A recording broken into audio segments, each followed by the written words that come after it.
আমি আবারও হাজির হয়ে গেলাম রসিক রাজা গোপাল ভাঁড়ের আরও একটি মজার গল্প নিয়ে। একবার গোপাল ভাঁড়ের গিন্নি গোপালের কাছে আবদার করলো একটি ঢাকাই মসলিন শাড়ি কিনে দেওয়ার জন্য। গোপাল ভাঁড় তো আমরা জানি ভীষণ কৃপণ, তাই সে খুব সহজেই কোনো কিছু গিন্নিকে কিনে দিতে চায় না। তাই গিন্নি এবার আবদার করে বসলো তো বসলোই, তাকে ঢাকাই মসলিন শাড়ি কিনে দিতেই হবে। সে তার ভাতিজির বিয়েতে যাবে ঢাকাই মসলিন শাড়ি পরে, তাই সে গোপালের সাথে ভীষণ ঝগড়াঝাটি লাগিয়ে দিল। গোপাল ভাঁড় উপায়ান্তর না পেয়ে অবশেষে মন স্থির করলো গিন্নিকে সে এবার ঢাকাই মসলিন শাড়ি কিনেই দিবে। তাই সে পরদিন সকাল সকাল ঘুম থেকে উঠেই চলে গেল বাজারে এক শাড়ির দোকানে। শাড়ির দোকানে গিয়ে গোপাল ভাঁড় বলল ঢাকাই মসলিন শাড়ি দেখানোর জন্য, আর ঢাকাই মসলিন শাড়িওয়ালাও বের করে দিল। তারপর গোপাল ভাঁড় বলল, আমাকে ময়ূরকণ্ঠী কালারের একটি শাড়ি দাও। শাড়িওয়ালা তাই দিল। তারপর শাড়িটি ভীষণ পছন্দ হলো গোপাল ভাঁড়ের। সে শাড়িটি প্যাকেটে করে নিয়ে হাঁটা দিল। দোকানদার তখন তাকে ডেকে বলল, ও গোপালদা, দাম দিবে না? শাড়ি না দাম দিয়েই তো শাড়ি নিয়ে যাচ্ছ। তখন গোপাল ভাঁড় দাঁড়িয়ে বলল, ও তাই তো, ভুলেই গিয়েছিলাম। তো তোমার শাড়ির দাম কত বলো তো? শাড়ির দাম বলল 100 টাকা 12 আনা। গোপাল ভাঁড় শুনে বলল, ও বাবা, এত দাম! আমি তো জানো ভাই, বেশি একটা আয় রোজগার করি না, আর কমাস ধরে রাজামশাইও ঠিকঠাক বেতন দিচ্ছে না। দোকানদার গোপাল ভাঁড়ের কথা শুনে তখন দোকানদার বলল, ঠিক আছে গোপালদা, তোমার জন্য আমি 12 আনাও কম করলাম, তুমি 100 টাকাই দিও। গোপাল ভাঁড় বলল, না 100 টাকাও অনেক বেশি, তাও আমার কাছে হবে না, তুমি 80 টাকাই রেখো। গোপাল ভাঁড়ের কথা শুনে দোকানদার বলল, আচ্ছা ঠিক আছে, দাও গোপালদা, তুমি 80 টাকাই দাও। তখন গোপাল ভাঁড় বলল, 80 টাকা দিব? এখন তো আমার কাছে টাকা নেই। আগে তো শাড়িটা নিয়ে তোমার গিন্নি ঠাকুরকে দেখাই, যদি তার পছন্দ না হয় তখন তো আবার ফেরত দিতে হবে, তাই না? এই কথা শুনে দোকানদার আর কি বলবে, কিছুই বলল না। আর গোপাল ভাঁড় শাড়িটি বগল দাবা করে নিয়ে চলে আসলো। তারপর গিন্নিকে শাড়িটা দিতেই গিন্নি তো মহা খুশি।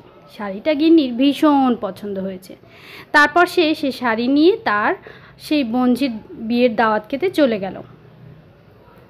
এভাবে বেশ কয়েকদিন চলে যাওয়ার পর দোকানদার যখন দেখলো গোপাল ভাঁড় তার বাকির টাকা দিতে আসছে না, তখন সে গোপাল ভাঁড়ের বাড়িতে গিয়ে উপস্থিত হলো। কিন্তু বাড়িতে গিয়ে দেখলো গোপাল ভাঁড়ের দরজায় তালা লাগানো। তখন সে পুটিকে দেখে জিজ্ঞেস করলো গোপাল ভাঁড়ের কথা। পুটিও বলল, আমি তো বলতে পারছি না। এভাবে গোপাল ভাঁড় বেশ কিছুদিন ঘুরতে লাগলো।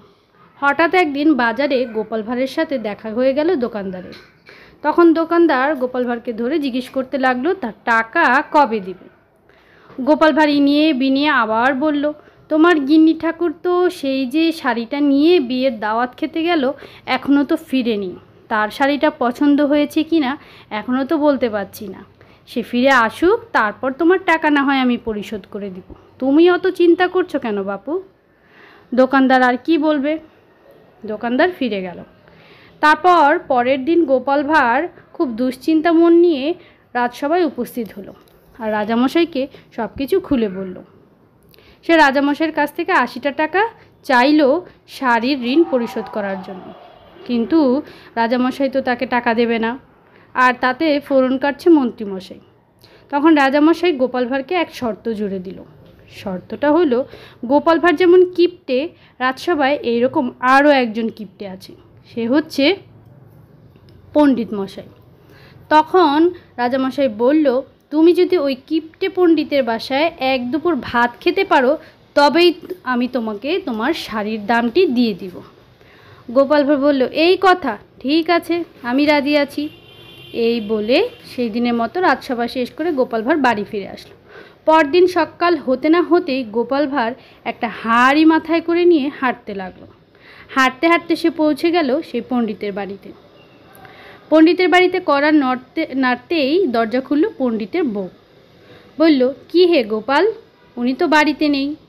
তখন গোপাল ভাঁড় বলল, গিন্নিমা, আমার বউ তো তার বাপের বাড়ি গেছে তার বোনঝির দাওয়াত খেতে। এখন আমার পুরো বাড়িটা খালি, একদম খা খা করছে। আমার একদমই বাড়িতে ভালো লাগছে না, তাই তোমার বাড়িতে আসলাম এক মুঠো চাল ফুটিয়ে খাবো বলে।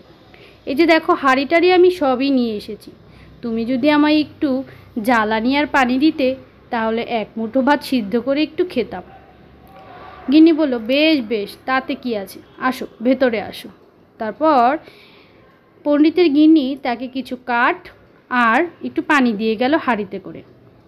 গোপাল ভাঁড় সেই হাঁড়িটি বসিয়ে দিল উনুনে আর জ্বালানি দিয়ে জাল করতে লাগলো।